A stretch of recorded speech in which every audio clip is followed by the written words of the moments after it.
जज़ाकल्लाह। और एक दफा दुरूद भी सारे पढ़ लें। अल्लाह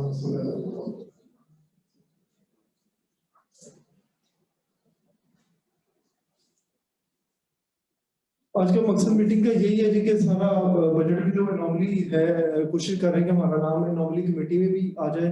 ट्यूसडे को एनॉमली कमेटी की मीटिंग है जिसमें कराची चैम्बर के प्रेसिडेंट को, लाहौर चैम्बर के प्रेसिडेंट को, फेडरेशन के जो प्रेसिडेंट है उनको इंक्लूड किया हुआ है, बाकी लोगों को। तो हम कम से कम हमारे प्रपोजल आज बन जाए, जो इश्यूज हम समझते हैं कि बजट में लाजमी टेकअप करने हैं, तो वो 2-4 प्रायोरिटी जो सबसे इम्पोर्टेंट है, सबसे पहले जो उससे कम में इम्पोर्टेंट है उससे नीचे होना चाहिए। तो वो शफाकत साहब उमर भाई एक इंफॉर्मेशन मेरे पास आई है, मैं आपसे शेयर कर दूं। ये जो नॉर्मली कमेटी जो बनी है ना, इसमें फेडरेशन ने अपना एक एजेंडा पेश किया था। उसके अंदर एक चीज वादे नहीं हो रही कि जो नॉर्मली हमें फेस हम कर रहे हैं वो फेडरेशन उस एजेंडे के अंदर वो डालेगी नहीं डालेगी। हमें कुछ लोगों से तरह कॉन्टेक्ट कर लें, जैसे मैंने कहा फेडरेशन का प्रेसिडेंट हो गया ये तारिक मिसबाह साहब से और शारिक बोरा से तो मेरी बात हो गई है, कराची प्रेसिडेंट से बात हो गई है। वो कह रहे हैं आप मुझे भेजें, मैं कोशिश करता हूं आपका नाम भी ऐड करूं। और लेकिन हम उनको एक्सप्लेन कर देंगे कॉल करके ना, 10 मिनट लेंगे, बेशक बाद में कर लेंगे, तो एक पूरी उनसे अभी बात कर लेंगे। मेरा पॉइंट ये था कि क्या इस स्कूल के एजेंडे में वो एग्री है हमारे एजेंडे बीच में डालने में? नहीं, हर एक ने अपना अपना एफबी फेडरेशन से तो नहीं हमने बात की है, तो कर भी लेते हैं कि ये हमारे प्रपोजल सबको भिजवा देते हैं, तो जो हमारे यूनिफॉर्म पॉइंट्स होंगे वो तो सारी एग्री कर देंगे। हाँ, ये ऐसा ना हो कि मुझे, लेकिन हर एक ने अपना अपना प्रायोरिटी पॉइंट भिजवाने हैं। हमारा फोकस पॉइंट और है, उनकी प्रायोरिटी पॉइंट और है, उन्होंने अपने पे जोर लगाना है, किसी और ने अपने पे लगाना है। लेकिन जैसे जो हमारे जनरल इश्यूज हैं, जैसे वो इंपोर्ट के ऊपर कंटेनर के अंदर डॉक्यूमेंट रखने वाली है, वो सबके पूरे पाकिस्तान का ही है, तो अगर हम हाईलाइट करेंगे तो सारे उस पर टेकअप करेंगे। ट्रेड के भी सेपरेट इश्यूज है, जैसे ये मेटल वालों की, वो मेटल्स वालों की हम देख रहे थे। सिमिलरली जैसे भी हमारा एक इशू है, आप जानते हैं, दूसरा इसी तरह ये और इशू है विस्कोस का, उन्होंने कहा कपड़े के ऊपर भी उन्होंने ड्यूटी स्ट्रक्चर उड़ा दिया। ये तो एक ऐसे इश्यूज हैं जो एक शहर के डिफरेंट इश्यूज हैं। बहरहाल ये आपने अगर बात कर ली तो ठीक है, क्योंकि अभी मुझे कॉल आई थी, उस कॉल के अंदर वो कह रहे थे कि जो फेडरेशन और ये जो कमेटी बनी है, इस कमेटी के अपने प्रायोरिटी पॉइंट्स हैं। अगर हमने उनके अंदर अपने पॉइंट्स ऐड करने हैं, तो जैसे आपने लाइक माइंडेड जिनके 2 नाम आप ले रहे हैं, मिसबा साहब, वोरा साहब, इनको भी वो जो सरहद वाला है वो उनको भी जाने तो सचिनो मतलब ये हमें यानी एक तो इस तरह हमारा मैटर ये टेकअप करें, अगर हम वहाँ पर प्रेजेंट ना हो सके तो हमारा मैटर सामने पहुंच सके। ठीक,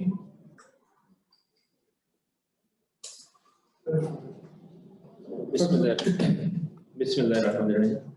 बहुत शुक्रिया सारे दोस्तों का टाइम निकाल के माशाल्लाह आए हैं जी। प्रेसिडेंट साहब का भी जी जी वेरी थैंकफुल। अच्छा जी, जरा स्लाइड जरा करते जाइएगा। ठीक है, मेरा रिक्वेस्ट ये है कि पहले मैं प्रेजेंटेशन दे देता हूँ, और अगर किसी का कोई क्वेश्चन आंसर हो, किसी के ज़हन में आ रही है कोई बात, कोई क्लैरिफिकेशन देने की, तो वो बाद में हम रख देंगे, ताकि ये जल्दी जल्दी ये काम जो है कवर किया जाए और इंटरप्शन।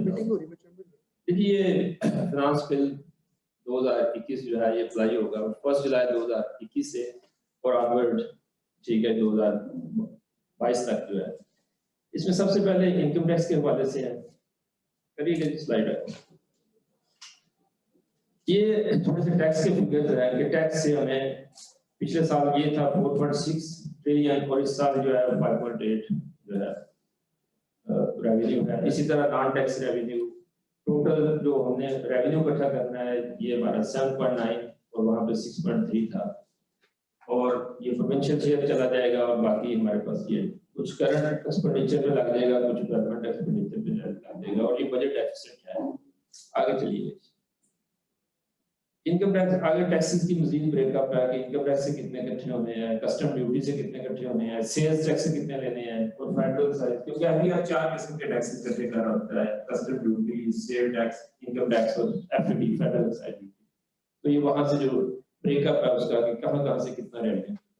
नेक्स्ट, अच्छा इसमें सबसे पहले ये देखिएगा कि ये एक बड़ी अच्छी अमेंडमेंट आई है जो small and medium enterprise SME sector के लिए। तो एसएमई सेक्टर को उन्होंने पहले डिफाइन किया है कि एसएमई सेक्टर मैन्युफैक्चरर होना लाजमी है, और दूसरे नंबर पे इनका टर्नओवर जो सालाना सेल है वो 25 करोड़ से ऊपर ना जाए, और उस पे ये है कि अगर जो इसमें आता है वो अपने आप को यहाँ पे रजिस्टर्ड करवाए, और उसका कोई ऑडिट भी नहीं होगा, और टैक्स के रेट भी कम है कि अगर वो इनकम बताएगा तो इनकम पे 7.5%, अगर 10 करोड़ तक उसकी सेल है, 10 करोड़ तक सेल है, तो जो वहां से प्रॉफिट ले रहा है उसने 7.5% इनकम टैक्स पे करना है। इसी तरह अगर उसकी 10 करोड़ से ज्यादा सेल है और 25 करोड़ तक है, तो फिर उसने अपना टैक्स का रेट जो है वहां पे मैक्सिमम स्लैब जो है वो 15% है। लेकिन अगर वो ऑडिट से बचना चाहता है तो अगर 10 करोड़ तक सेल है तो 0.5% अपनी सेल का दे दे, और अगर उसकी सेल 10 करोड़ से ज्यादा और 25 करोड़ से कम है तो फिर वो 0.5 जो है वो उस पर पे करेगा, और उसको टैक्स से भी ऑडिट से भी मुस्तस्ना है वो, ठीक है। लेकिन जब ये रिटर्न फाइल करें, ये 2021 से अप्लाई, लेकिन इसमें प्राइवेट लिमिटेड कंपनी नहीं, सिर्फ समझ लें कि जो other than private limited companies है वो। जी सर, एक छोटा सा ये बता दीजिए, आपने कहा कि 7.5% के साथ वो टैक्स देगा। जी सर, यानी अगर एक बंदा 10 करोड़ रुपए से नीचे 8 करोड़ रुपए की सेल कर रहा है रेवेन्यू, जी सर, तो वो जो भी इनकम डिक्लेयर करता है, जी सर, से वो इनकम डिक्लेयर करता है जिसका 5% इनकम है, जी ठीक है, तो वो उसकी तकरीबन 40 लाख रुपए इनकम बन जाती है। उसके ऊपर 7.5% 40 लाख के ऊपर 7.5% 7.5% उसका वो चला जाएगा टैक्स लगा। जी सर, नेक्स्ट आगे चल। अदरवाइज ये था ना वो पहले स्लैब्स थी, पहले 6 पे कोई नहीं था, 10%। नहीं, इस पे ये सेपरेट स्लैब आ गई, इनके लिए एक सेपरेट स्लैब आ गई, ये यूनिफॉर्म स्लैब। यूनिफॉर्म। अच्छा, इसके अलावा ये एक्सपोर्ट ऑफ सर्विसेज है, एक्सपोर्ट ऑफ गुड्स में तो आपको पता है रेट जो है 1% है जो एक्सपोर्ट है, और वो final discharge of tax liability होता है। इसी तरह 1.25% है किसी चीजों पे, और कुछ चीजों पे 8% मैक्सिमम। तो सर्विसेज सेक्टर जो है पहले वो ये सेकंड शेड्यूल में उसको एग्जाम किया हुआ था, लेकिन अब इन्होंने सर्विस सेक्टर को जो है वो टैक्स क्रेडिट का रिलीफ देके उसको 1% टैक्स कर दिया है कि अगर सर्विसेज एक्सपोर्ट हो रही हैं, उस सर्विसेज की कैटेगरी लिखी हुई है जो कौन सी सर्विसेज है, आईटी सर्विसेज है, अकाउंटिंग सर्विसेज है, आईटी इनेबल्ड सर्विसेज है, अगर वो एक्सपोर्ट करता है तो उस पे ऊपर 1% टैक्स होगा, लेकिन ये टैक्स क्रेडिट होगा, 100% उसको टैक्स क्रेडिट मिल जाएगा, और इसका कोई टाइम पीरियड भी मेंशन है भी। आगे चलिए, प्रॉपर्टी इनकम जो है पहले ये होता था कि प्रॉपर्टी इनकम के सेपरेट रेट्स होते थे, और अब इसको नॉर्मल रेट्स इस पे लगेंगे। लेकिन पहले जो प्रॉपर्टी इनकम, जब हम इनकम की बात करते हैं तो इनकम टैक्स में 5 किस्म की इनकम होती है, एक बिजनेस इनकम, एक सैलरी इनकम, एक प्रॉपर्टी इनकम, एक कैपिटल गेन, और इनकम फ्रॉम अदर सोर्सेज। जो प्रॉपर्टी इनकम है, लिखा होता था कि बिजनेस इनकम जो है, अगर एक बंदे के 2 बिजनेस हैं, एक में उसको लॉस सफर हो रहा है, एक में उसको प्रॉफिट आ रहा है, तो वो मर्ज हो सकते हैं, लेकिन उसमें 2 कैटेगरीज को कहा गया था ये मर्ज नहीं हो सकते। मतलब सैलरी इनकम मर्ज नहीं हो सकती बिजनेस इनकम में, और इसी तरीके से प्रॉपर्टी इनकम मर्ज नहीं हो सकती। इन अब ये है कि प्रॉपर्टी इनकम को भी आप बिजनेस इनकम में मर्ज कर सकते हैं, अगर वहां पे लॉस है तो लॉस में एडजस्ट हो जाएगा। मसलन बिजनेस में लॉस हुआ है 1 करोड़ रुपया, प्रॉपर्टी में प्रॉफिट हुआ है 25 लाख रुपया, प्रॉपर्टी में लॉस नहीं ना, प्रॉपर्टी इनकम में जो रेंटल इनकम है मैं उसकी बात कर रहा हूँ। तो अब ये है कि उसको 75 लाख के ऊपर टैक्स देना। और दूसरा ये था कि कुछ चीजें यहाँ पे भी कैटेगरीज थी कि कंपनी के लिए अलग थे और पीओपीज के लिए अलग है, उसको भी इन्होंने यूनिफॉर्म कर दिया कि एक जैसा। वहां पे वर्ड इन्होंने पर्सन का यूज कर दिया, और पर्सन से मुराद कंपनी, एओपी, इंडिविजुअल सारे आ जाते हैं। ये जो कैपिटल गेन और सिक्योरिटीज है, यहाँ पे टैक्स के रेट्स जो इन्होंने रैशनलाइज किए हैं, वो यह है कि अगर किसी कंपनी के पास किसी स्टॉक ट्रेड जो कंपनीज होती हैं लिस्टेड को, उनके शेयर हमने खरीदे हैं, बेच रहे हैं, ठीक है, और उनके ऊपर जो हमें गेन आ रहा है उसके टैक्स के रेट्स में रैशनलाइज हो जाए। आगे non-recognition rules on disposal of assets, ये थोड़ी सी मतलब कि हमारे से रिलेटेड नहीं है लेकिन वास्ता पड़ता है, मैं एक्सप्लेन कर देता हूँ। नॉन-रिकग्निशन ये होता था कि एक बंदा अगर कोई प्रॉपर्टी किसी को दे रहा है तो क्या ये प्रॉफिट इसको रिकॉग्नाइज करना है कि नहीं करना, तो उसमें कैटेगरी थी कि अगर ये between spouse and husband and wife का कोई एसेट ट्रांसफर हो रहा है तो उसके ऊपर गेन या लॉस रिकॉग्नाइज नहीं होगा, ये उसके अंदर और कैटेगरीज थी। लेकिन वहां से ना इनसे ना मिसटेकनली लिखा गया था कि रेजिडेंट की सूरत में तो दो कैटेगरीज हमारी होती हैं टैक्स पेयर की, एक रेजिडेंट होता है, एक नॉन रेजिडेंट। नॉन रेजिडेंट आप उसको कहते हैं जो मुल्क में 183 दिन मुल्क से बाहर रहता है तो उसको नॉन रेजिडेंट कहते हैं। और अगर कोई बंदा ऐसे कह लें कि मलका बरतानिया भी आके पाकिस्तान में 183 दिन से ज्यादा गुजारती है तो वो भी रेजिडेंट हो जाती है। तो रेजिडेंट के लिए और रेट्स होते हैं नॉन रेजिडेंट, तो ये पहले वहां पे मौजूद नहीं था, ये लिखा हुआ था कि non recognition of gain on gain जो है, गेन या लॉस जो है कब आपने रिकॉग्नाइज नहीं करना, तो वहां पे रेजिडेंट का वर्ड था तो उन्होंने अब नॉन रेजिडेंट को भी डाल दिया। आगे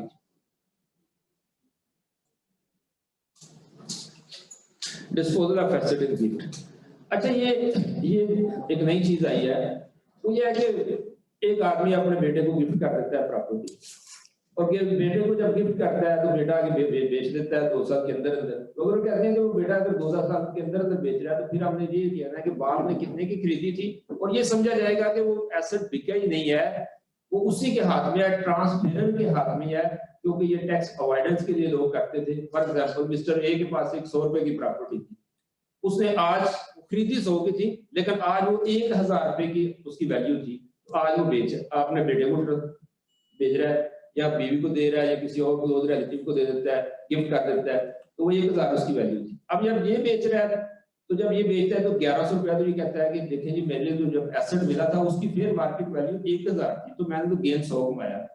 तो कह रहे हैं कि अगर ट्रांसफरर और ट्रांसफरी के दरमियान जो विद इन 2 ईयर के आगे बेच देता है ट्रांसफरी जिसको एसेट बेचा जा रहा है, तो फिर हमने गेन ट्रांसफेरर के हवाले से देखना है कि उसने कितने का खरीदा था, उस हिसाब से हमने उसकी कॉस्ट को माइनस करने देना है और बाकी एक्सेस जो है वो टैक्सेबल में आएगा। आगे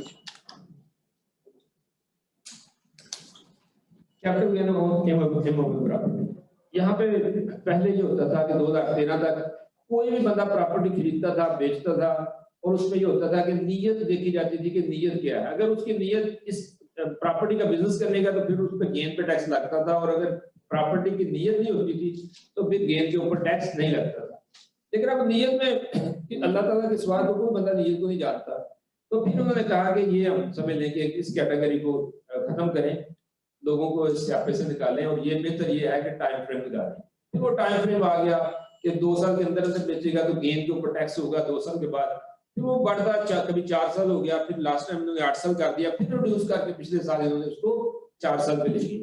अब 4 साल है, लेकिन यहाँ पे एक तो ये कहते हैं कि अगर गेन जो है वो 5 मिलियन तक है किसी ने अर्न किया हुआ, ये विद इन 4 इयर्स अगर कोई प्रॉपर्टी बेचते हैं और गेन उसने कमाया और गेन 4 मिलियन है, तो उस 5 मिलियन है, तो उस 5 मिलियन के ऊपर टैक्स का रेट पीछे 2.5% था, अब टैक्स का रेट जो है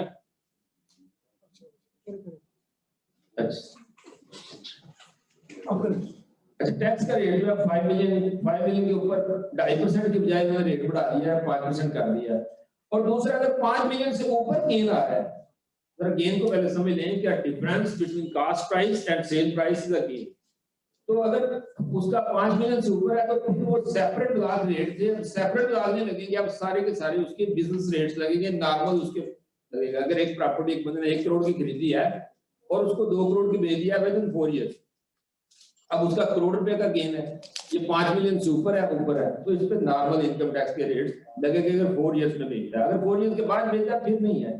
लेकिन दूसरी बात जो इस पे आई है ना वो ये है कि अगर एक बंदा ऐसा जो समझने के पता चल जाता है उनको कि ये बंदा adventure in the nature of trade, यानी ये समझ लें कि फैक्चुअल है, ये बिजनेस ही प्रॉपर्टी का कर रहा है, तो फिर वो कह रहे हैं ये फैसिलिटी उसके लिए नहीं है। तो ये बिजनेस ही समझ लें कि इस प्रॉपर्टी का कर रहा है। फिर वहां पे टाइम फ्रेम वाली जो ऑप्शन मौजूद है ना कि 4 साल के अंदर अंदर और 4 साल के बाद, वो वहां पे मौजूद नहीं है। ठीक है, अब वो एक्चुअली कैसे पता चलेगा, उसकी ट्रांजैक्शन बता रही होगी कि ये प्रॉपर्टी का बिजनेस है। आगे अच्छा, इसी तरीके से ये था कि पहले जो इमूवेबल प्रॉपर्टीज है, जो अब जरा कंपनीज के हवाले से, बिजनेस के हवाले से देखें कि दो तरह के एसेट्स होते हैं। एक एसेट्स वो होते हैं जिनको हम डेप्रिसिएट करते हैं, जिनको डेप्रिसिएट नहीं कर रहे होते, जैसे ये फर्नीचर है डेप्रिसिएट। तो कह रहे हैं कि अगर डेप्रिसिएबल एसेट्स भी को अगर समय लेके को बेचता है जिस पर डेप्रिसिएशन क्लेम की हुई है, तो अब उसके ऊपर भी इसी तरीके से जिस तरह गेन है ना, उस गेन का जिस तरह 37 में दूसरों का कैपिटल गेन कर रहे हैं, इसको भी कैपिटल गेन क्या है कि उस पर टैक्स लगाया।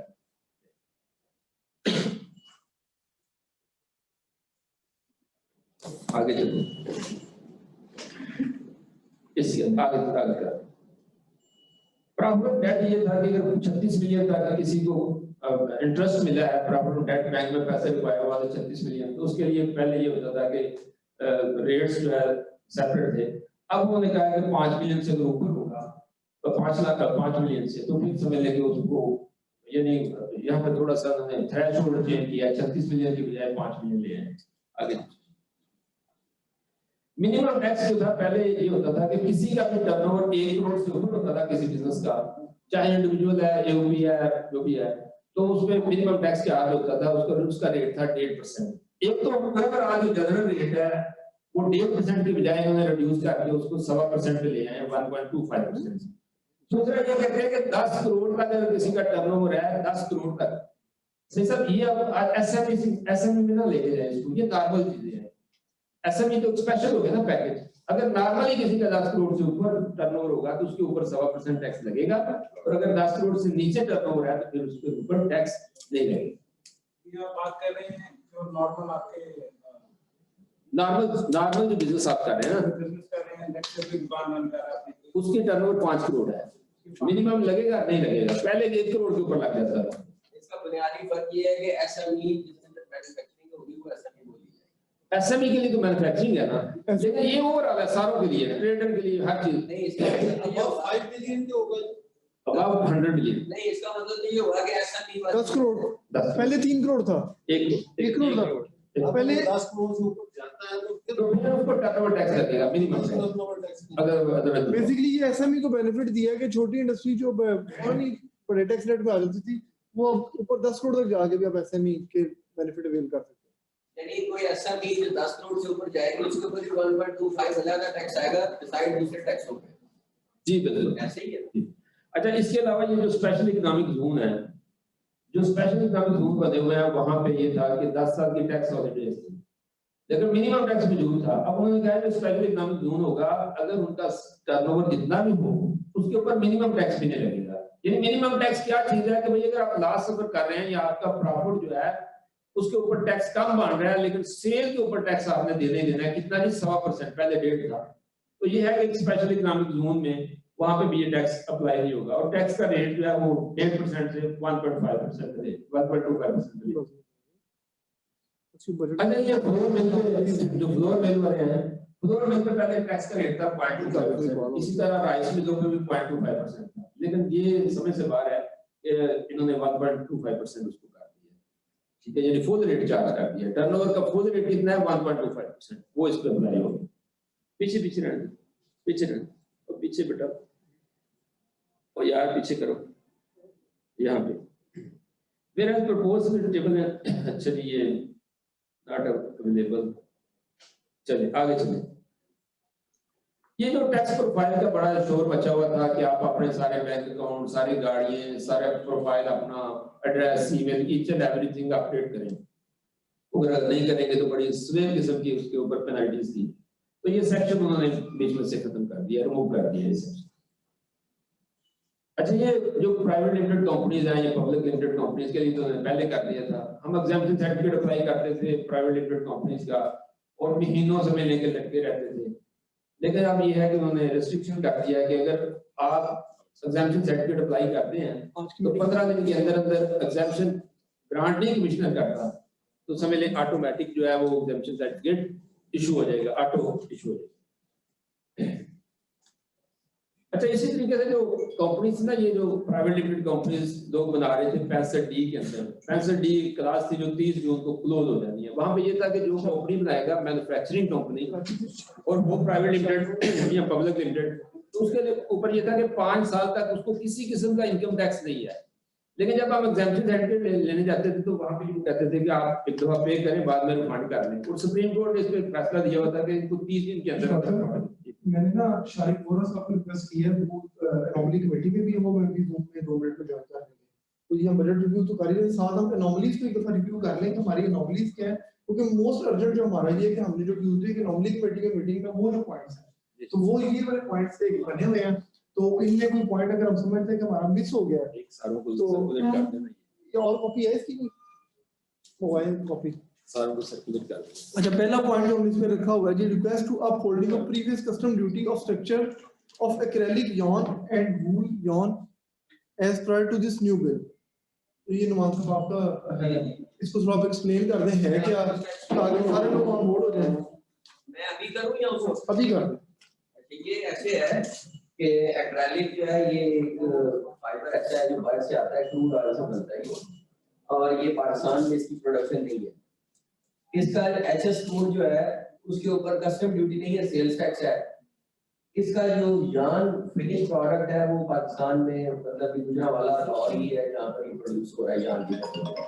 इसके ऊपर उन्होंने जो बाहर से इंपोर्टेड यान है जो प्योर एक्रेलिक और प्योर वूल है, उसके ऊपर 11% थी कस्टम ड्यूटी, और उसके ऊपर थी, लिख लीजिए, 11% कस्टम ड्यूटी।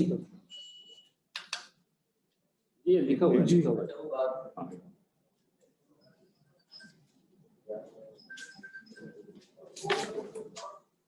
कौन सा सेशन लगा?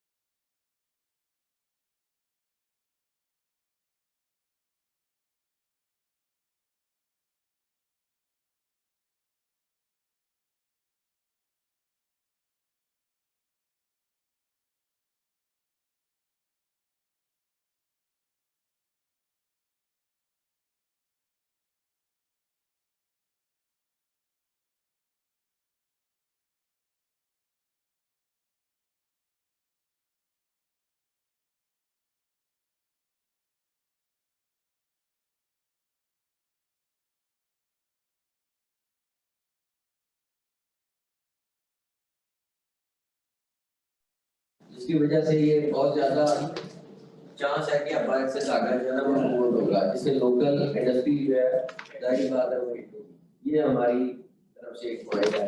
हम ये चाहते हैं कि वो ड्यूटी जो है वो जान के ऊपर उसी तरह रहे ताकि इंडस्ट्री अपना काम कर सके। और दूसरा जो अगला पॉइंट है, नेक्स्ट दूसरा request you to revise the duties on all kinds of synthetic fabric. तो यही चीज है, यही चीज है। इधर जो है इधर जो फाइबर में हमारा रॉ मटेरियल है, इधर रॉ मटेरियल के ऊपर अगर ड्यूटी कर लेंगे वो तो फिर उल्टा काम हो जाएगा, क्योंकि में छुट्टी रहती है। हम इसको से बहुत सोचते हैं मेरा ज्ञान है फाइबर से, जो मेरा ज्ञान है हमसे उसकी बात करेंगे, हम फाइबर की बात नहीं करेंगे। ये अगला पॉइंट आप ये पेपर जरा मिल और मेरी कॉपी तो और है शायद तो बात इशारे के सामने को आप अनम्यूट करें अपना। जी अस्सलाम वालेकुम सर। जी वेरी मच सर, आप बड़ी शॉर्ट नोटिस में ज्वाइन किया। तो हम लोग सारे इधर गुजरांवाला चैम्बर से बैठे हैं, मलिक ज़हीर साहब हैं, नवाज बाजवा साहब हैं, फासिल साहब हैं, ख्वाजा खालिद साहब हैं, हमारी एग्जीक्यूटिव कमेटी पूरी बैठी है, कॉर्पोरेट बैठे, शाकिर साहब हमारे टैक्स कंसल्टेंट हैं। यू काइंड इनफ कि आप हमेशा हमें सपोर्ट करते हैं, गाइड करते हैं।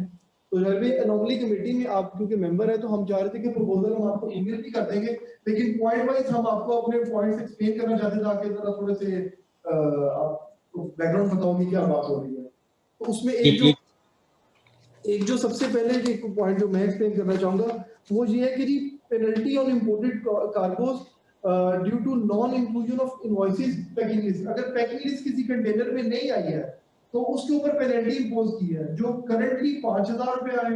अभी जो प्रपोज्ड है वो है फर्स्ट टाइम 1 लाख रुपया, सेकंड टाइम 5 लाख रुपया, थर्ड टाइम 1 मिलियन रुपीस।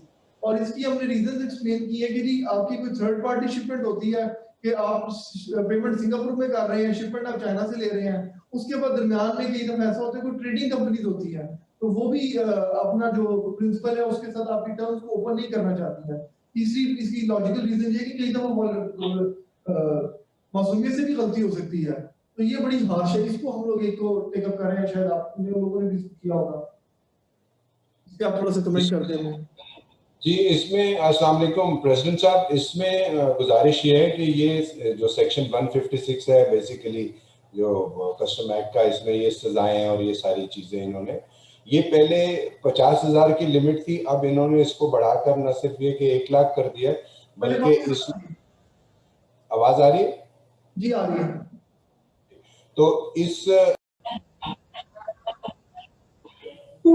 तो इसमें ये हमने टेकअप किया हुआ है। Thank you very much. उसके बाद एक्रेलिक यॉन का एक पॉइंट है, ये नुमान सलाउद्दीन हमारे फॉर्मर प्रेसिडेंट ये एक्सप्लेन कर देंगे कि ये टेक्सटाइल इंडस्ट्री के हवाले से है, थोड़ा सा टेक्निकल पॉइंट से मतलब आप। अस्सलाम वालेकुम जी, कैसे हैं आप? खैरियत से हैं? जी थैंक यू, अस्सलाम वालेकुम।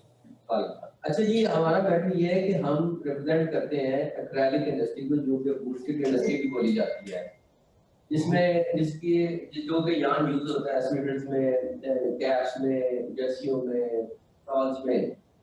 ये यार्न चूंकि पाकिस्तान में इसका रॉ मटेरियल इम्पोर्टेड है, वो आता है तो फिर हम इसको बनाते हैं। इसके यार्न के ऊपर ड्यूटी जो है वो कस्टम ड्यूटी 11% से 0 कर दी है, और एडिशनल कस्टम ड्यूटी भी 2% से इन्होंने इसको 0 कर दिया है।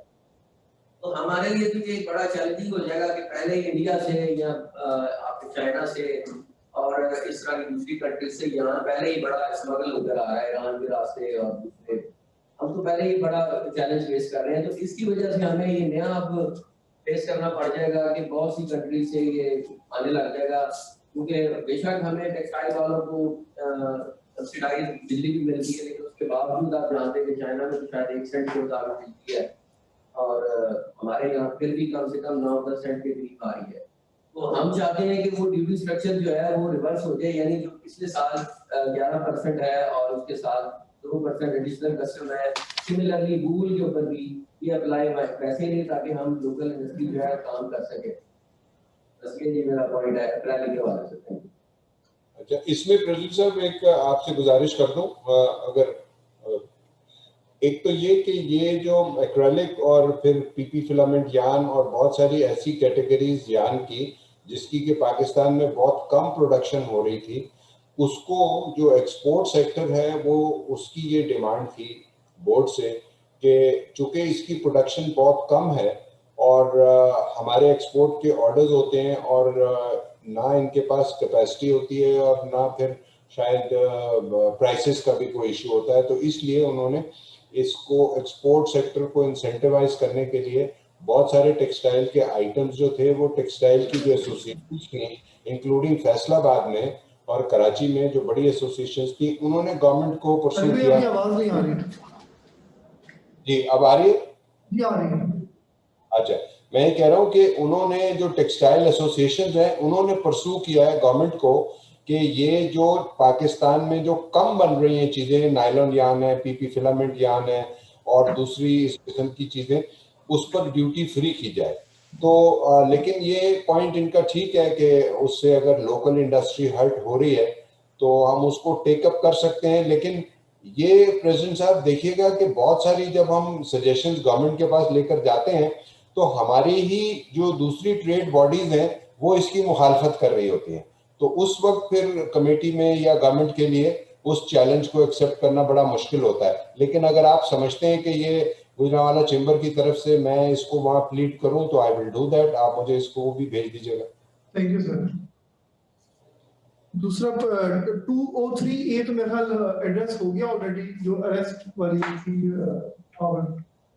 जी, वो तो ऑलरेडी आपको पता है कि वो अखबारात में भी आ गया है कि वो ट्रेजरी बेंच ने भी और अपोजिशन बेंचेस ने गालिबन एग्री कर लिया है कि वो उसको विड्रॉ कर रहे हैं या उसको रीफ्रेज कर रहे हैं कुछ, लेकिन वो भी ये पॉइंट भी सारे पाकिस्तान ने टेकअप किया हुआ है। ये बड़ा हार्श है, बहुत ही ज्यादती है ये।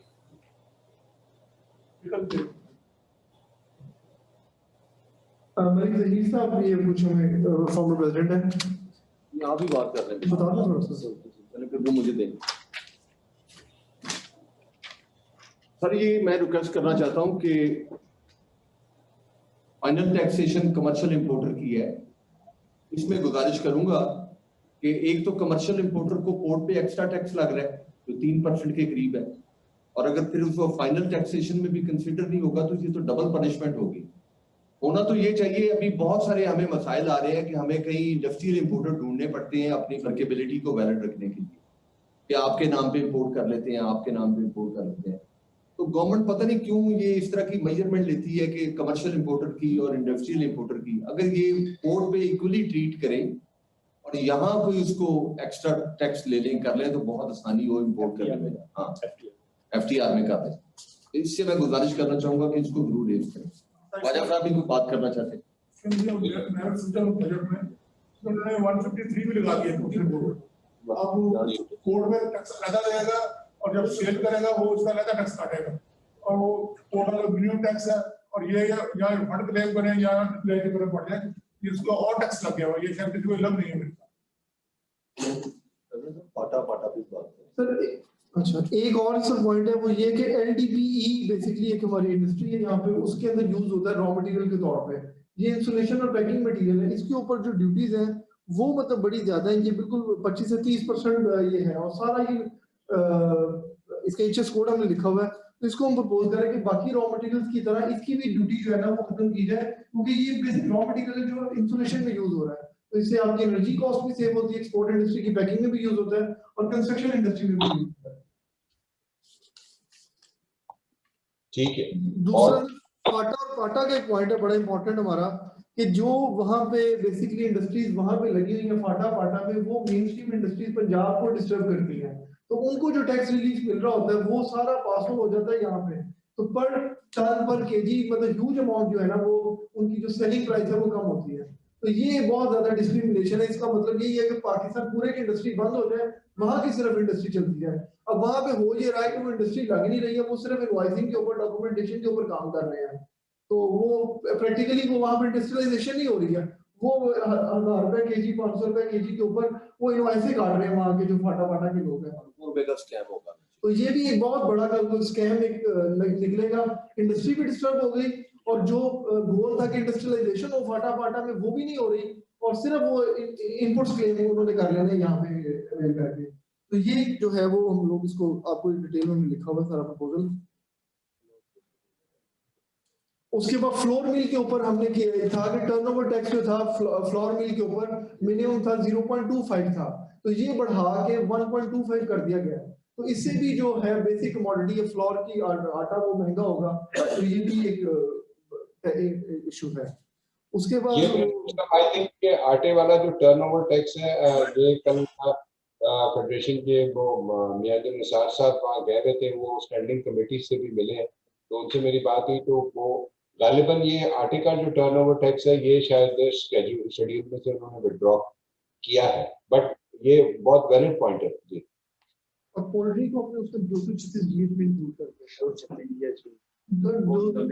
236 GH के अंदर पहले को 10 आइटमें थी इनकम टैक्स है ना, इनकम टैक्स 236 GH में, तो होम अप्लायंसेस की थी 500 और आइटमें थी। अभी इस दफा इन्होंने 236 GH की जो लिस्ट है उसको काफी ज्यादा एक्सपेंड कर दिया, और उसमें पोल्ट्री को भी इंक्लूड कर दिया। वो भी जितने चिकन वगैरह वो ऑर्गेनाइज सेक्टर है, वो नगेट्स वाले या दूसरे तीसरे फीड वाले, ये सारे ये इस पे पोल्ट्री पे भी इम्पैक्ट आएगा, तो ये भी हमने हाईलाइट किया हुआ 236 GH का।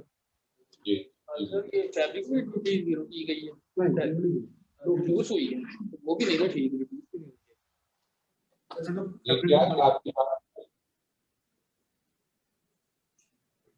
क्या कह रहे थे जी? इरफान सोहेल साहब हमारे फॉर्मर एसपी फर्दर टैक्स के वाले से एक्सप्लेन करेंगे। अस्सलाम वालेकुम शाहिद भाई। सर जो अभी गवर्नमेंट के बजट में 2-3 चीजें जो है ना वो बड़ी वरीड कर रही है गुजरांवाला की इंडस्ट्री को, कि जिस तरह ये एक्रेलिक वाले हैं, इसी तरह सर उन्होंने फैब्रिक पे ड्यूटी भी रिड्यूस की। हमें भी हो सकता है वो भी वही मैटर हो कि उन्होंने एक्सपोर्टर्स ने कुछ कहा, लेकिन फैब्रिक का सर इशू नहीं है, फैब्रिक तो पूरे पाकिस्तान में बहुत ज्यादा अवेलेबल है। उस पर मुझे नहीं समझ आई कि क्यों गवर्नमेंट ये हरकत की है कि उसकी ड्यूटी को कम कर दिया। इस तरह तो हमारी पूरी पावरलूम इंडस्ट्री और दूसरी बड़ी इंडस्ट्री तो सारी क्रश हो जाएगी, और राज दाऊद साहब इसको बड़ी अच्छी तरह समझते हैं। तो इस पे काइंडली सर पहली दफा मेरा समझता हूँ कि गवर्नमेंट ने आपकी अनोमली कमेटी बनाई है हमारे चेम्बर्स के लोगों की, और बड़ी ये खुशाइंद है, इसको तो हम बहुत ज्यादा अप्रिशिएट करते हैं। तो प्लीज इसको जरा जरूर कीजिएगा कि जो भी इंडस्ट्री लोकल लगी हुई है उसको तहफ़्फ़ुज़ देने के लिए किसी किस्म की कोई ड्यूटी सर वेव ऑफ नहीं होनी चाहिए। लेकिन मेन चीज सर फर्दर टैक्स की, अभी कराची चैम्बर में शौकत तरीन साहब से आपकी जूम मीटिंग हुई थी, उन्होंने उसमें एडमिट किया था कि ये जो फर्दर टैक्स का मैटर है इसमें या तो 3% ले लिया जाए या ID कार्ड ले लिया जाए, जिस तरह से आपके चैम्बर में भी उन्होंने कहा था। लेकिन मैं हैरान हूं कि पूरे बजट में इस किस्म की कोई चीज नहीं है। और आपकी पूरी फेडरेशन, जितने चैम्बर्स, हम लोग जितने किसी भी इंडस्ट्री से या जिस स्टेट से भी बैठे हुए हैं, मैं परेशान हूं कि सर हमें समझ नहीं आ रही कि हम अपनी रिटर्न्स किस तरह फाइल कर रहे हैं। हर बंदा अपनी रिटर्न सर ऐसे ID कार्ड लगा के कर रहा है, और मैं देख रहा हूँ ये भेड़चाल चली हुई है पूरे पाकिस्तान की। इसको किस तरह से मैनेज करेंगे? आज के साल बाद, 2 साल बाद, 3 साल बाद आपका डाटा उनके पास जा रहा है मुसलसल, और आप जनाब इस तरह से वो 3% भी आपसे ले रहे हैं और आप उनको ID कार्ड भी देते जा रहे हैं। अब वो कल को हमारे साथ क्या सलूक करते हैं, ये मुझे नहीं समझ आ रही कि हमारी ये ट्रेड बॉडीज क्यों इस सिलसिले में चुप है। मैं कहता हूँ पूरा बजट एक साइड में फेंक दें और इस चीज को सर सिर्फ पहले टेकअप कर लें कि जनाब इस चीज को खत्म करें, नहीं तो पाकिस्तान की पूरी इंडस्ट्री ट्रेड जो है उसकी तो तबाही उतर जाएगी। जब 2-3 साल बाद कोई भी इन्होंने ऑर्डर निकाल दिया, चीजें निकाल दी, इसको कोई जस्टिफाई कैसे करेगा? ये तो मुझे समझ नहीं आ रही। तो फेडरेशन और चैम्बर्स जो है इनको चाहिए कि इस आवाज को अपनी एनोमली कमेटी में और वैसे भी पहले इसको सीधा कराएं, बाद में सर बजट की तरफ से। Thank you sir. Thank you Shakib भाई। एक और सर ये था कि टर्नओवर टैक्स जो है वो उसको रिवीजन के ऊपर भी हमने लिखा हुआ है कि 1.5 है स्टील इंडस्ट्री के ऊपर, उसको 0.25 होना चाहिए। ये एक सेक्शन 113 है, ये भी हमने बजट डिटेल में प्रपोजल में आपको भिजवा देते हैं लिख के। दूसरा 8B सर जो खत्म की है, ये पब्लिक लिमिटेड लिस्टेड कंपनीज के लिए किया है, तो प्राइवेट का क्या कसूर है? वो भी मतलब उनका भी वो वर्किंग कैपिटल स्टक हो जाता है। तो 8B जो है वो सबके लिए खत्म होनी चाहिए, नॉट सिर्फ वो पब्लिक लिमिटेड कंपनीज के लिए। तो फर्दर टैक्स के बारे में शायद भी आपकी क्या ओपिनियन है? एक्चुअली मैं आपको बताऊं, ये इनकी बात बिल्कुल ठीक है। फर्दर टैक्स का जो इशू है ना, ये इन लोगों ने बहुत अरसे से इसको कॉम्प्लिकेट किया हुआ है। अब उसमें जो टैक्स बार एसोसिएशंस हैं, शायद आप लोग के भी कोई मेंबर इसमें यहाँ बैठे होंगे यहाँ पर, आई डोंट नो कि अगर बाहर के कोई टैक्स कंसल्टेंट्स वगैरह जो हैं, तो ये कॉम्प्लिकेटेड इशू है। लेकिन ये जो अभी भाई कह रहे थे ना कि ये फेडरेशन ने या चेम्बर्स ने उठाया नहीं है, लेकिन ये उठाया हुआ है, इस इशू को बिल्कुल उठाया हुआ है, और ये एक बहुत बड़ा चैलेंज है। ये बिल्कुल इसी तरह है जिस तरह अभी आप सदर साहब 8B कह रहे थे। तो 8B जो है ये एक कमर्शियल और इंडस्ट्रियल इम्पोर्टर्स का जो एक डिस्क्रिमिनेशन है। फिर आपको पता है कि उसमें एडजस्टमेंट भी नहीं मिलती, और वो उसकी पूरी ट्रांजैक्शन टाइम में कुछ 14 महीने लग जाते हैं यान वालों को, शायद आप लोग की नॉलेज में होगा। तो ये दोनों खाली उठाना नहीं है। चलिए इसके सर जो फर्दर टैक्स वाला है कि हमें आप जो कहेंगे, हम लोग मतलब जहां पे भी है आपके साथ अगर कहीं पे जाना पड़ता है तो डॉक्यूमेंटेशन करनी पड़ती है, तो वो है। उसके बाद सर इलेक्ट्रिकल स्टील शीट के ऊपर जो ड्यूटी है वो इन्होंने एडिशनल ड्यूटी, कस्टम ड्यूटी लगी हुई है। वो है जो है कि वो भी ऐसी इंडस्ट्री है जो क्वालिटी रॉ मटेरियल है, फैन इंडस्ट्री में, मोटर मेकिंग में। अब वो अगर उसके ऊपर एडिशनल ड्यूटी लगी होती है, उसकी वजह से ये होता है कि लोग नॉर्मल स्टील मंगवाते हैं। नॉर्मल स्टील आपकी एनर्जी भी वेस्ट करता है और आपकी इंडस्ट्री को खराब करता है। तो कस्टम ड्यूटी खत्म होगी, रेगुलेटरी ड्यूटी की बात, रेगुलेटरी ड्यूटी उसके ऊपर लगी हुई है। कस्टम ड्यूटी जीरो कर जी, वो तो पहले भी थी। नहीं पहले नहीं थी। ये शायद साहब से जरा शारिक साहब से जरा ये फाटा पे व्यू ले। चल फाटा तो अगर आपको नॉलेज है, ये बहुत बड़ा बर्निंग इशू चल रहा है। इसको उमर बेसिकली फाटा और पाटा जो है ना, ये पॉलिटिकल गवर्नमेंट की जो चैलेंज है। आपको पता है ना कि ये अभी पिछले साल इनको मेन स्ट्रीम पाकिस्तान की ज्योग्राफिकल इनका मर्जर हुआ है। तो वहाँ पर गवर्नमेंट को, जो मेरी अंडरस्टैंडिंग है, जो मेरी उनसे गुफ्तगू होती है, वो एक पॉलिटिकल चैलेंज है। वो ये कहते हैं कि जी ये बड़ी मुश्किल से हम इन लोगों को, चूँकि पाकिस्तान के साथ KPK के साथ इसको मर्ज किया है, लेकिन पहले भी जब से पाकिस्तान बना है तो वहाँ पर चूँकि पॉलिटिकल एजेंट होता था तो उन पर कोई सेल्स टैक्स, कोई चीज़ उन पर लागू नहीं होती थी। अब उनको मेन स्ट्रीम में लाने के लिए गवर्नमेंट उनको कुछ इंसेंटिवाइज करने की कोशिश कर रही है। लेकिन ये पूरी स्टील इंडस्ट्री और बहुत सारी ऐसी इंडस्ट्री जो है वो शोर कर रही है कि ये पोर्ट पे ही माल क्लियर हो जाएगा और बगैर सेल्स टैक्स के इधर कराची में ही बिक जाएगा, वो वहां पहुंचेगा ही नहीं। लेकिन उसमें जो एक बेहतर काम किया है उन्होंने, वो आपने पढ़ा होगा प्रेसिडेंट साहब, कि उस सारे माल की क्लियरेंस उन्होंने पेशावर ड्राई पोर्ट पे कर दी। तो वो एक ऐसा कदम है जिससे मेरा ख्याल है कि वो 17% का जो एडवांटेज है वो शायद खत्म हो जाएगा, बट स्टिल इसको हम जरूर टेकअप करेंगे।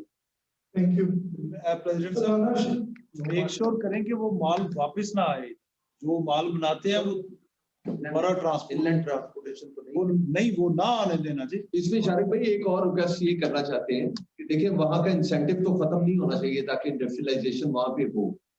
आप वहां पे चूंकि बैठे हुए हैं, उस एरिया की डिमांड्स को मुहैया किया जाए, उसके मुताबिक कोटा सेंटर किया जाए। कितनी इंडस्ट्री है, क्या डिमांड्स है और कितनी नीड्स है, ताकि वो इंसेंटिव भी वैलिड रहे और पाकिस्तान की इंडस्ट्री भी डिस्करेज ना हो। Thank you. बिल्कुल बिल्कुल, you are right. Assessment this is about it. I think कोई और अगर इशू है, कोई बताना चाह रहे हैं कुछ, आप हमें कोई खालिद साहब कुछ बात करें। पूरा सब प्रॉब्लम जी बादशाह सर, कमर्शियल इंपोर्टर जो है इन पे बैग लगी हुई है या एडिशनल सेल टैक्स अब करें 3% लगा हुआ है। अलग कौन सा सॉरी कौन सा सेक्टर कह रहे हैं? कमर्शियल इंपोर्टर पे बैग लगी हुई है वैल्यू टैक्स और ये आपसे एडिशनल सेल टैक्स क्या है।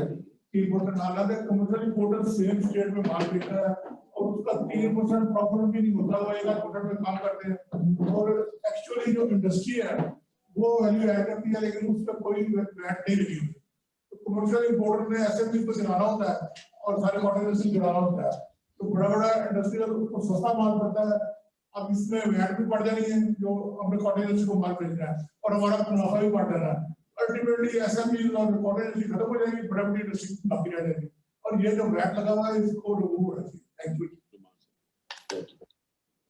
जी सर। नुमान साहब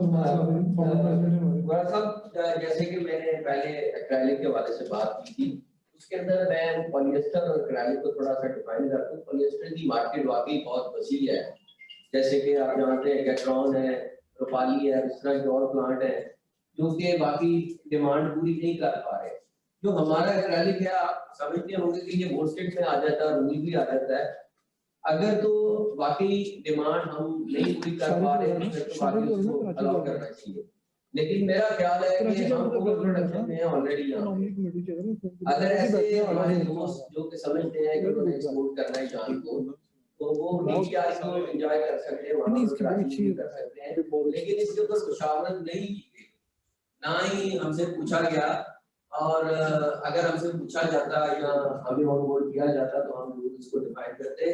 फूडस्टेट की इतनी बड़ी इंडस्ट्री नहीं है, लेकिन ये जितनी इंडस्ट्री है वो पाकिस्तान की जरूरत को कैटर कर रही है, जिसके साथ काफी लोग रोजगार इनका जुड़ा हुआ है। हमारे पैसे भी बाजार में बहुत ज्यादा है। अगर ये इस तरह यान आ गया तो आप ये देखिए कि हमारा ही पैसा बाहर इंपोर्ट पे लग जाएगा और हम बिल्कुल, ये एक ऐसी इंडस्ट्री है जिसको हम जून जुलाई अगस्त तक फीड करते हैं और जाके दिसंबर में रिकवरी आती है। आप इसको समझते होंगे लोकल इंडस्ट्री।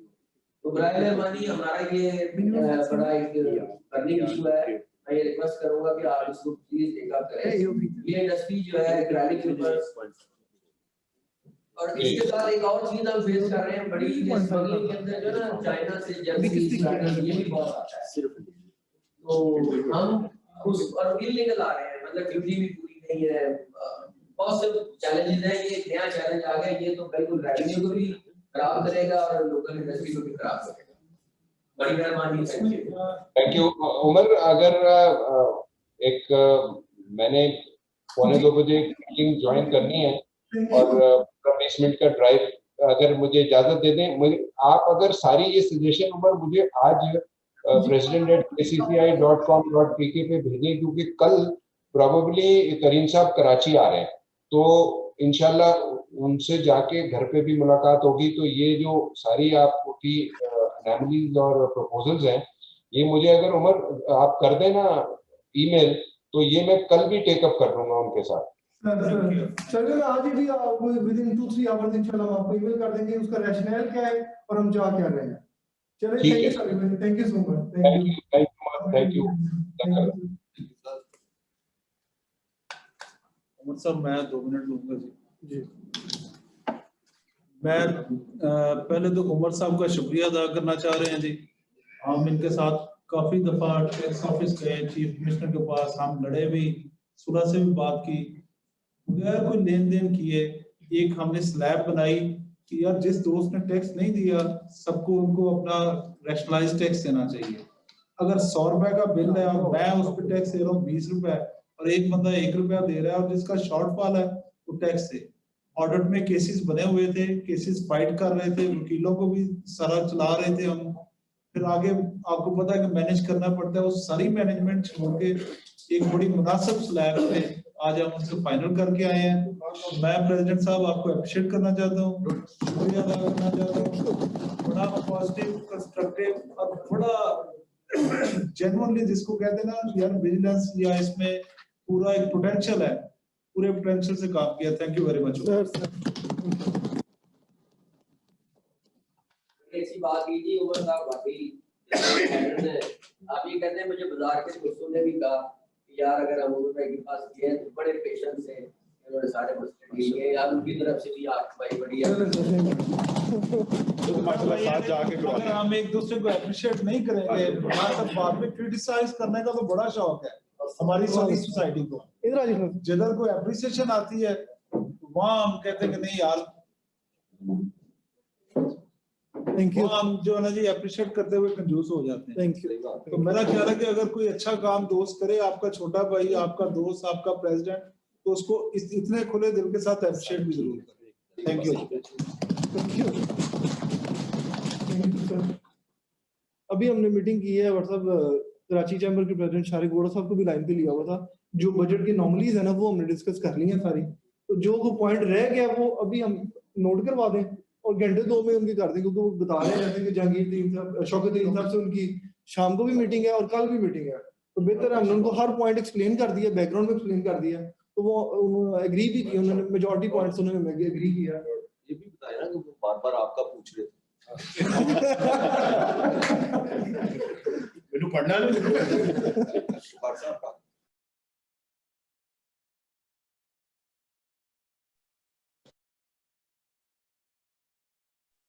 जिस तरह उनको बताया है, तो ये है कि किसी के नोटिस में लाने की बजाय हमारे चैम्बर्स का या फेडरेशन का ये रोल होना चाहिए, उनसे ये चीजें मनवाएं कि जो अपनी खासकर बिजनेस कम्युनिटी का ओवरऑल इशू है, जैसा फर्दर टेक मैंने ओवरऑल इशू हमारा हर बंदे का, इसमें कोई नहीं है कि इधर क्या है उधर क्या है, कौन सी इंडस्ट्री है, ट्रेडर है, वो तो सबको पकड़ा हुआ है, जकड़ा हुआ है। आईडी कार्ड पाओ तो 3% की दो, बट सर जीव से आप आइए मेरे को शनाख्ती कार्ड का ऐसा कुत्ता काम हुआ है। अच्छा कोई बंदा सोचते नहीं, हर बंदा लिख जाए जिसमें वो ये रहा है 4 साल तो नहीं छापा, वो ये रहा है कि लोगों ने अपनी आगे रिटेलर की दुकानें बनाई हुई है, कंपनियां बनाई हुई है कईयों ने जिन्हें मैनेज करने के लिए, उसमें अपने नाम उसके नाम की इनवॉइस काटते हैं सेल्टेक्स वाली, पर कौन करेगा और हर बंदे नहीं मैनेज करते।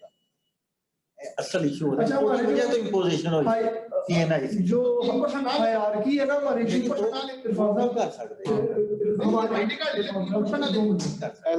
हायरार्की है जो ना हमारे इश्यूज की, जो हम इशू लिखे ना, जो सबसे इंपॉर्टेंट इशू है ना वो नंबर 1 पे लिखे, जो सबसे उसके बाद उसको नंबर 2 पे लिखे। नंबर 1 पे मेरे ख्याल से हमें 203 वाला था वो हल हो गया हुआ है, गिरफ्तारी वाला।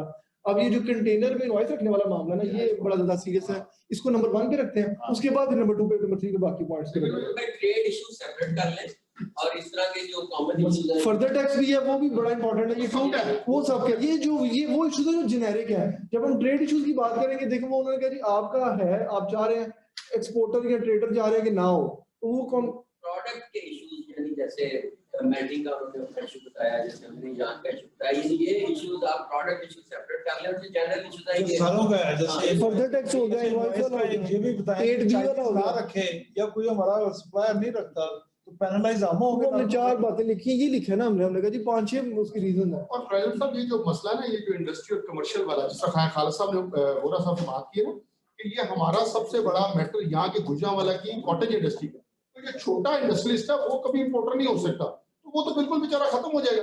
आप ऊपर इसको भी आपने रखना कि गुजरांवाला के लिहाज से ये भी बड़ा बर्निंग इशू है कि इंडस्ट्री और कमर्शियल का जो चीजें हैं इसको भी मतलब ना इक्वल किया जाए, लेवल प्लेइंग फील्ड दी जाए सबको। बिल्कुल दूसरे तीसरे नंबर पे आते हैं तनवीर मोहल साहब जी कुछ कहना चाह रहे हैं। हमारी जो जो है आपको अपने बैंक की डिटेल देना पड़ेंगे, आपको अपने अकाउंट्स मेंशन करना पड़ेंगे। खत्म हो गया 203 है। अच्छा और भाई एक और मेरी रिक्वेस्ट है कि हम बुरा साहब को तो इंशाल्लाह भेजते हैं जैसे हम भेजेंगे, लेकिन आप इस अपने तौर पे पूरी कोशिश कीजिए कि हमें कोई टाइम मिल जाए, हम 4-5 कोशिश कर रहे हैं, हमें टाइम भी मिल जाए, हमारा नाम भी आ जाए नॉर्मली कमेटी में, इससे भी कोशिश कर रहे हैं। रिप्रेजेंटेशन सबसे अच्छा ही है, ये तो बहुत अच्छा होता है। हाँ कोशिश तो हो रही है, नहीं होती तो in the mean time backend पे हमारा चले कम से कम पैगाम तो पहुंचवा कन्वे हो रहा है, कन्वे हो रहा है, चैम्बर आना चाहिए। खैर साहब ये हमारा बहुत बड़ी इशू है और बहुत देखें ये जो इंसेंटिव दिया है गवर्नमेंट ने हमें कोएफिशिएंट यहाँ को 5.0% कर दिया है, यहाँ ये बहुत अच्छा इंसेंटिव दिया है, लेकिन दूसरी तरफ ये फैब्रिक को भी जो रिड्यूस की है उन्होंने ड्यूटी, ये तो वो इरफान साहब जिस तरह का ये तो इंडस्ट्री क्रश हो जाएगी हमारी, तो ये तो कतल नहीं होना चाहिए, इसको फौरी तौर पे हमें जो है ना अभी आज बैठे ना हमें लिखवाए ना पॉइंट, एक दफा आज बैठ के जिस चीज का कंसर्न है वो रिव्यू कर ले, क्योंकि बार बार लेटर नहीं लिखा जाना है, हम लेटर लिखे उसके बाद हम दोबारा लेटर लिखे, ये नहीं होगा ना जी। ਜਿਹੜੇ ਬੰਦਾ ਵੀ ਲਿਖਵਾਉਂਦਾ ਹੈ ਇਹਨੂੰ ਵੈਰੀਫਾਈ ਕਰ ਲਓ, ਬਹੁਤ ਸਾਰੇ ਕੰਮ ਹੋ गया ਹੁੰਦੇ ਨੇ, वो हम शफाक साहब से वेट करवाएंगे, वो हम पहले लेंगे फिर हम वेट करेंगे उस चीज को। होना तो ये चाहिए था कि फैब्रिक जो इंपोर्ट हो गया है उसकी ड्यूटी बढ़नी चाहिए, वो उस पर रिड्यूस कर रहे हैं। अच्छा उमर भाई एक चीज के बारे में और आप भी समझ रहे हो ना, अगर वो फिनिश फैब्रिक भी लगातार जो भी जानना ना फ्यूचर के लिए ये चीज पे बनाए, अगर कोई सजेशन आ रही है, बजट में सजेशन आ रही है, उसमें गुजरात वाला चैम्बर ऑफ कॉमर्स भी ऑन बोर्ड हो, हमारी जो सजेशन दी है लेते हैं बड़ी डिटेल में लेते हैं यार, बड़ी अगर ली जाती है नहीं आपको नहीं पता, हमारी एफबीआर में जितनी अच्छी हमारी मीटिंग हुई है ना, मेरे से नहीं ख्याल किसी की मीटिंग हुई है, पर्सनली भी हुई है, फिर हमारी पंजाब गवर्नमेंट के साथ हुई है, एफबीआर की मेंबर सब नहीं, इसको हम रिफाइन ऐसे कर लेते हैं जैसे metal, ferrous non metal, home appliances, acrylic yarn, इसके अलावा tiles, utensils, ceramics, fabric, viscose के मतलब ये 5-6 सेक्टर जो गुजरात की स्ट्रॉन्ग सेक्टर है, इन स्ट्रॉन्ग सेक्टर्स को जाती कर, जैसे अब ये विस्कोस से कपड़े वाली बात हो गई, हम अपने यान वाली बात कर रहे हैं, मेल्टी वाले, ये जो 5-7-8 सेक्टर है जो गुजरात की बैकबोन है, इसके ऊपर कोई डिसीजन लेने से पहले हमारा चैम्बर जो है उसकी राय को शामिल, अब जैसे ये डिसीजन को अगर देखा जाए तो हमारे उन्होंने पॉइंट सारे लिए, लेकिन ये अपनी मर्जी है, ये एक चीज को आप फोकस करें कि ये 5-7-8 सेक्टर्स जो हमारे शहर के हैं, इसके ऊपर ये आइंदा के लिए वहां पर पता होगा कि सेक्टर यहाँ से डिस्कस हो। ठीक बात।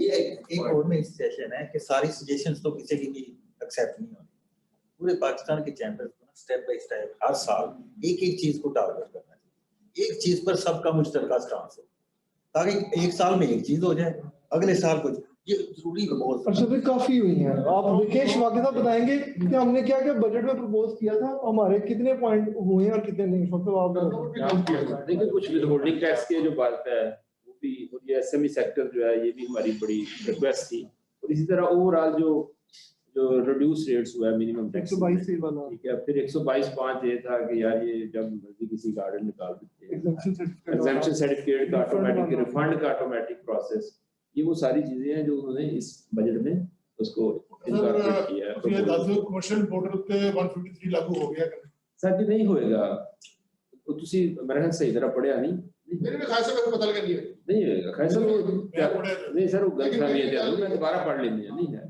ਉਹਨਾਂ ਕਹਿੰਦੇ ਪੋਸੀਬਲ ਨਹੀਂ, ਤੁਸੀਂ ਕੋਰਟ ਤੇ ਦੇ ਕੇ ਆਏ ਨਹੀਂ ਹੋ ਸਕਦਾ, डबल टैक्सेशन ना, हाँ ਇਹ ਗੱਲ ਨਹੀਂ ਤੁਸੀਂ, ਉਹਨਾਂ के डबल टैक्सेशन नहीं सर मिनिमम टैक्स है, लेकिन मिनिमम का नुकसान ये है, जिस तरह मलिक साहब ने बताया, आपने बताया, उसका नुकसान ये है कि मैं वहां पे 1 करोड़ के ऊपर से 2 लाख 3 लाख टैक्स पे कर रहा था, अब वो इन्वेंट्री मेरी बिकी नहीं है या कम बिकी है, कुछ स्टॉक में पड़ी हुई है, वो मेरा मिनिमम में चला जाता है और अगले साल फिर 27 के ऊपर मुझे टैक्स देना पड़ता है, फर्ज किया 1 करोड़ की 1 करोड़ ही पड़ी हुई है, 2 दफा टैक्स देना पड़ गया, तो ये हमारी रिक्वेस्ट है इनसे कि मिनिमम टैक्स को खत्म कर दो, उसको एफटीआर में रहने दो इस तरह। लेकिन सब वो भी चीज है कि वो भी डबल टैक्सेशन नहीं हो सकता, आपको वो सप्लायर पर दोबारा वो आप हो जाएगा नहीं, आप उसको देंगे दूसरे लेके ना वहां जाएंगे दूसरे एडमिट जिसमें आपके नॉन टैक्सेबल चीज आ जाएगी, उसमें स्टॉक में चले जाएंगे, वो उसको दोबारा नहीं लगेगा, डबल टैक्सेशन कभी भी नहीं हो सकती लॉ में, एक डबल टैक्स अभी रिटर्न फिल करें तो उसमें आ जाता है कि आपकी जो इम्पोर्ट में टैक्स है वो मिनिमम में चला गया। और अगर सारी बिक गई है फिर मसला नहीं है, मसला वहां पे है जहाँ पे इन्वेंट्री पड़ी हुई है। वहां बात करो ना, आपने इन्वेंट्री के टाइम पे उसको किस मतलब के खाने में लिखना है कि अगर उसको लिख देते हैं कि इस पर टैक्स नहीं आ रहा तो मेरा ख्याल है उस पर डबल टैक्स नहीं लगता, ऑलरेडी आप जिस पर टैक्स पे कर चुके हैं, लेकिन जब रिटर्न जाएगा पता तो चल जाएगा। लेकिन ये चीजें कंफ्यूजन ये नहीं हो सकती, सिस्टम में प्रॉब्लम है, ये कंफर्म ही नहीं है। हाँ मतलब कंफर्म नहीं है, वहां भी आप बच जाएंगे डबल टैक्स सिस्टम को उठाकर आगे ले जाता है ना, लेकिन लॉ में ये नहीं है। आप एक चीज पे टैक्स दिया है, कैसे दोबारा आपसे टैक्स मांग सकते? नहीं मांग सकते, बेशक मिनिमम है कुछ भी। हाँ ये है कि आपको रिफंड नहीं, मिनिमम इसलिए किया उन्होंने कि आप फाइनल नहीं किया कि मिनिमम के बंदा किसी चक्कर में पड़े, बस ठीक है ये देता फारग, लेकिन बाकी हिसाब ही ना दो। उसका तो मेन है कि आपने हिसाब भी साफ किया। देखिए 153 खान साहब उसको देख लेते, ये तो सर्विस के ऊपर टैक्स है। मैं तो लेकिन करते गालों पे मैंने तो एक बार एफडीआर पे चेक किया उन्होंने क्या पॉसिबल गवर्नमेंट का टैक्स इसके अलावा। हां वो आप एक ही है पंजाब गवर्नमेंट हां चल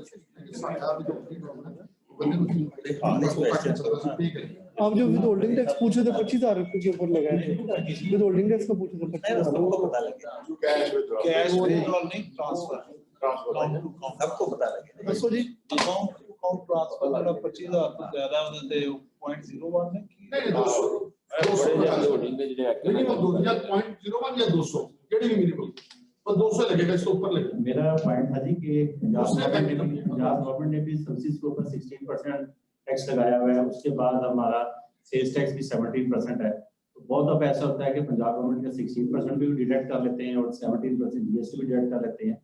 इन दोनों में से कोई एक टैक्स ही हमने पे करना, दो टैक्स हमने पे नहीं करना है। ये रूटीन में उनकी प्रैक्टिस बनती है। अच्छा इसमें ना थोड़ा सा मैं एक्सप्लेन कर दूं, अजमल साहब सही कह रहे हैं, दोनों नोटिस भेज रहे होते हैं, वफाक भी भेज रही होती है, पंजाब भी भेज रहा होता है। लेकिन ना असल बात यह है कि 18वीं तरमीम के बाद जो सर्विसेज हैं वो प्योर आ जाती हैं सूबों के पास। अब सर्विसेज में थोड़ा सा फर्क है। फॉर एग्जाम्पल एक है डॉक्टर की सर्विसेज, किसी इंजीनियर की सर्विस, चार्टर्ड अकाउंटेंट वकील की सर्विस, और दूसरी सर्विसेज है जैसे कोई डाइंग मिल है, ठीक है, टॉल मैन्युफैक्चरिंग है कि माल किसी का है वो बना के दे देते हैं। अब वो जो सर्विसेज है ना एफबीआर कहता है कि ये मेरे अंडर आती है और सूबे कहते हैं हमारे अंडर आती है, तो इनका इशू अभी तक स्टिल जो है वो रिजॉल्व नहीं हुआ, चल रहा है। एक और चीज है जी कि ये पंजाब के अंदर तो 16% चार्ज कर रहे हैं, लेकिन एज कम्पेयर टू पंजाब उधर पेशावर कपूरथला साइड पे वो नहीं 1% चार्ज कर रहे हैं। सर्विसेज के ऊपर वो उन्होंने पहले बढ़ाया था, फिर उन्होंने मिनिमाइज करके 1% कर दिया है। अब हम कहीं पे मैच मेकिंग को बढ़ाते नहीं, हम जब भी कहीं बिल्डिंग वगैरह में जाते हैं तो हम 16% के हिसाब से कोड करते हैं, वो 1% करता है तो हम टोटली बाइलिकल आते हैं, गेम से आउट हो जाते हैं। फिर ये भी चीज है, इस चीज को बढ़ाया रहता है। मेरा ख्याल है कि पंजाब वालों ने हमसे कभी सजेशन मांगी नहीं है, तो चैम्बर से ये रिक्वेस्ट करेंगे कि जब और आप भी बड़ा सियाना है, जो ये प्रपोजल जो है जो वो मांगे तो पुराने रूल्स फॉलो कर रहे हैं। ये तो वही है डबल टैक्सेशन, एक चीज पे दो टैक्स आपके मतलब जब आप चीज में जाएंगे। अच्छा ये जो ना जी हम इसको भुगत चुके हैं से पहले और कोर्टों में भी गए हैं, ये रेस्टोरेंट्स पे भी यही लगता है सब वगैरह। नहीं सानू भी नोटिस आए ने कोई मौके ਤੇ ਨਹੀਂ ਇੱਕ ਤੱਕ नहीं साढ़े ਮਿਸਾਲ ਤੋਂ ਅਸੀਂ ਆ ਕੰਪਿਊਟਰ ਦਾ ਕੰਮ ਕਰਾ ਰਹੇ ਹਾਂ, ਜਿਹੜੇ ਸਰਵਿਸ ਇੱਥੇ ਟੈਕਸ ਦਿਓ ਸਾਨੂੰ। अच्छा ਬਾਹਰੋਂ ਏਸੀ ਠੀਕ ਕਰਾਇਆ, ਕੰਪਿਊਟਰ ਦਾ ਕੰਮ ਕਰਾਇਆ, एक साल से दोनों ने नोटिस दिते, ਅਸੀਂ कोर्ट 'ਚ भी गए, लेकिन फाइनली फिर एफपीआर लिख के देता कि साਡਾ टैक्स नहीं ਤੁਸੀਂ ਲਾਉਣਾ ਦਿਓ। एफबीआर ने रेस्टोरेंट्स वास्ते लिख के देता ਸਾਨੂੰ। ਅਗਰ ਸਿਰਫ ਤੇ ਪੰਜਾਬ ਨੂੰ ਦੇਖਣਾ ਉਹ ਤਾਂ ਰੈਸਟੋਰੈਂਟ ਦਾ ਹੈ ਹੀ ਨਾ, ਉੱਥੇ 17 ਸੀ, ਇੱਥੇ ਪੀਆਰ ਨੇ।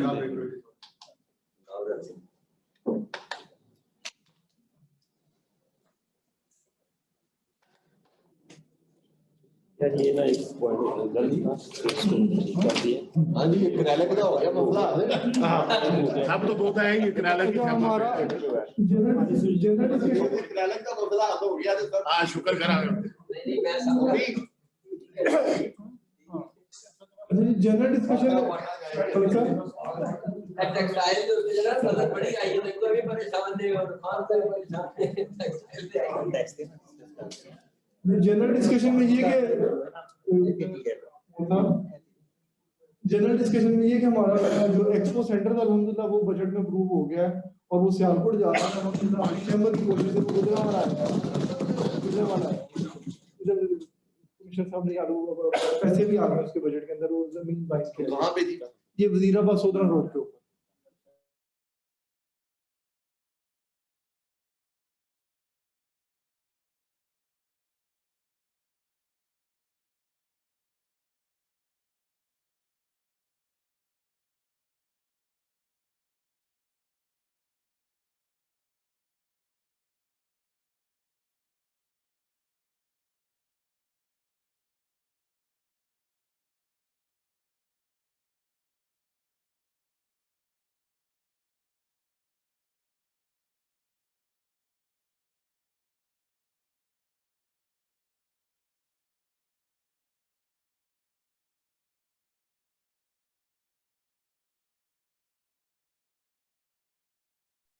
कि मतलब ये जब जितने भी आए, ये हमारा ये एक्सपो सेंटर वाला भी, ये भी, और अभी इस तरफ मोडेनाबाद वाली साइड पे भी दोबारा ये प्रपोज कर रहे हैं, यूनिवर्सिटी भी कर रहे हैं, और इंडस्ट्रियल स्टेट भी नहीं, मतलब वो जो कमिश्नर साहब ने हमारे से फीडबैक मंगवाई। अभी 2 बजे भी एक और मीटिंग जो हमारी अगली चलनी है, उसमें कमिश्नर साहब का फोन आया कि मैंने जूम पे ज्वाइन करना है, बात करना चाहता हूँ आपसे। तो अभी हर वीक एक मीटिंग होती है अर्बन डेवलपमेंट यूनिट की, तो उनके भी जो अर्बन डेवलपमेंट यूनिट के कल मुझे उनके सेक्रेटरी का फोन आया था, कहता प्राइम मिनिस्टर ने कैटेगोरिकली पूछा है कि गुजरांवाला की जो प्रोग्राम है उनका क्या बना है। उसके ऊपर अब वो एक मॉनिटरिंग कमेटी बना रहे हैं कि गुजरांवाला की डेवलपमेंट जो हो रही है उसके ऊपर ये काम है। तो वो भी इसीलिए कमिश्नर साहब की तरह तेज हो रहे हैं कि हर हफ्ते उनकी एक मीटिंग हो रही है अर्बन यूनिट की डेवलपमेंट की। तो उसमें जो लास्ट मीटिंग में गुजरांवाला डिस्कस हुआ है।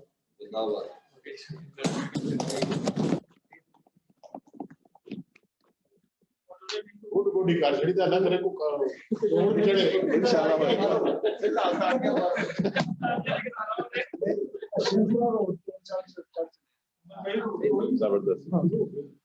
हीरो तो गुजरांवाला प्रोग्राम हम इंशाल्लाह तैयारी कर रहे हैं, तो उसकी नॉमिनेशन मंगवा रहे हैं।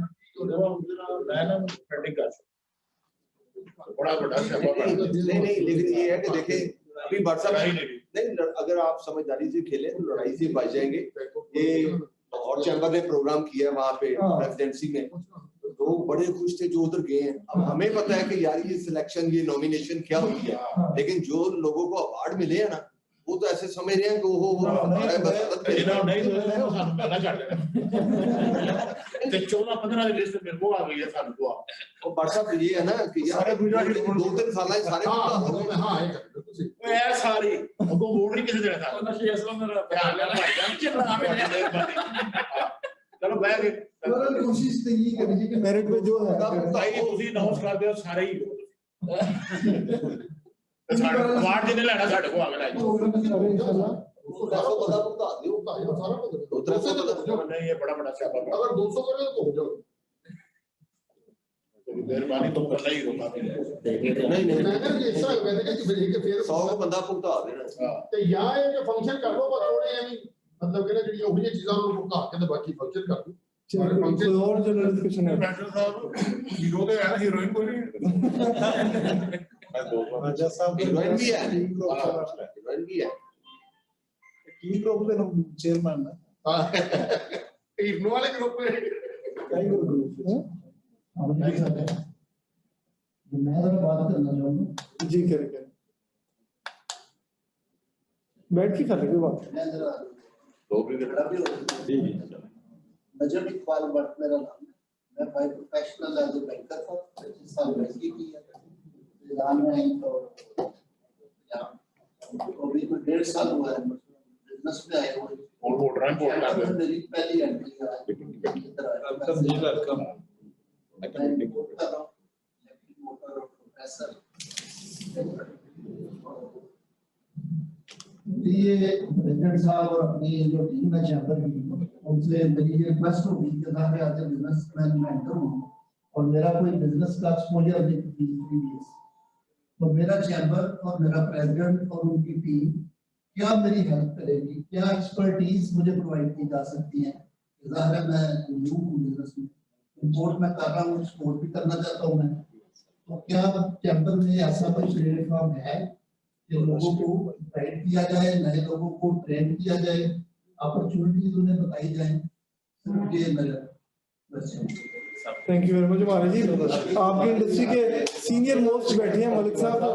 बड़ा वेलकम, आपने बड़ा वैलिड सवाल किया और हमारे अल्हम्दुलिल्लाह जितने भी दोस्त बैठे हैं, अगर किसी से कंसर्न या रिलेटेड किसी बिजनेस में कोई दोस्त आना चाहता है तो आप भट्ट साहब के पास जाएंगे, राणा साहब के पास जाएंगे, लाल साहब से पूछेंगे, ख्वाजा साहब से पूछेंगे, प्रेसिडेंट साहब से पूछेंगे, मुझसे पूछेंगे, किसी से भी पूछेंगे जो भी रेलेवेंट बिजनेस में है।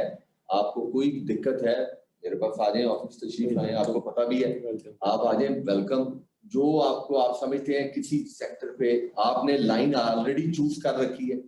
देखें इस बिजनेस में जो सीक्रेसीज हैं वो अपने अपने सोर्सेज हैं। सोर्सेज तो कोई किसी को ये नहीं बताता। हाँ, जो जनरल सोर्सेज हैं लाइक कस्टम ड्यूटी टैरिफ क्या है, इनलैंड ऑरेंज के चार्जेस क्या है, एचएस कोड आपने कौन सा इस्तेमाल करना है, मोड ऑफ पेमेंट को कैसे कितने बैंक से लगवाने हैं, कितने क्या किस तरह यूज करना है, वो सारे जो जनरल टर्म्स हैं वो आपको जरूर बताएंगे। जहां आप हर्डल फील करें मोस्ट वेलकम। और बाकी चैम्बर में भी पूरा हमारे बाकी ਤੁਹਾਡੇ ਕੋਲ ਸਾਰੀਆਂ ਇਨਵਾਇਸਾਂ ਲੋਕਾਂ ਦੀਆਂ ਲੰਘਦੀਆਂ ਰਹੀਆਂ ਨੇ, ਸਾਰੇ ਭੇਜ ਤੁਹਾਡੇ ਕੋਲ ਹੈ। बाकी सेक्रेटरी साहब है हमारे, असम साहब है, बाकी जो टेक्निकल आपको नॉलेज चाहिए, हेल्प चाहिए, किसी डिपार्टमेंट की कम्युनिकेशन है वो हम करवा सकते हैं। जो मलिक साहब ने बात की है ना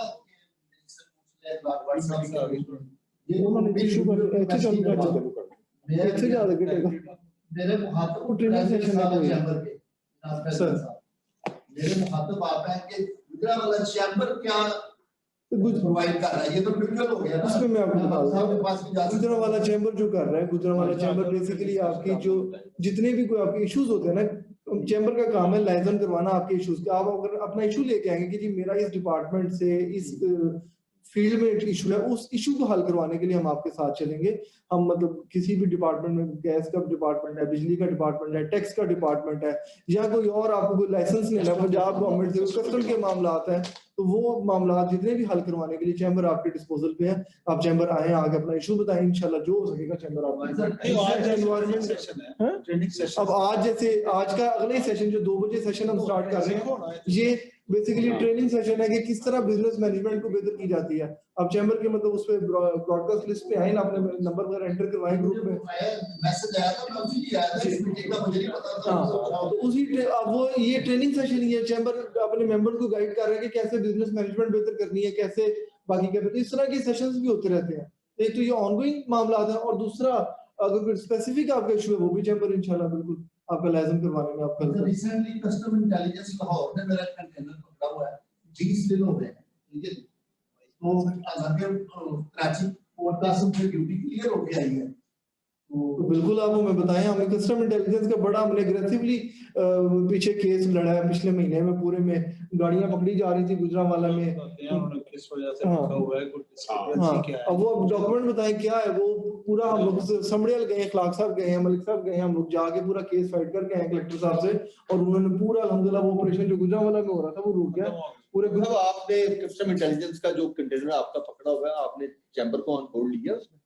मैं तो अब आए तो इंशाल्लाह आप आए, बताएं जहां पे जो हो सकता होगा वो चैम्बर की regime, sitting regime, formal practice सब अवेलेबल है इंशाल्लाह। दोस्तों के लिए जाते हैं, जाएंगे, कहेंगे मीटिंग का वाला नहीं है, जनरल मीटिंग आप आए, ये इंडिविजुअल बात जनरल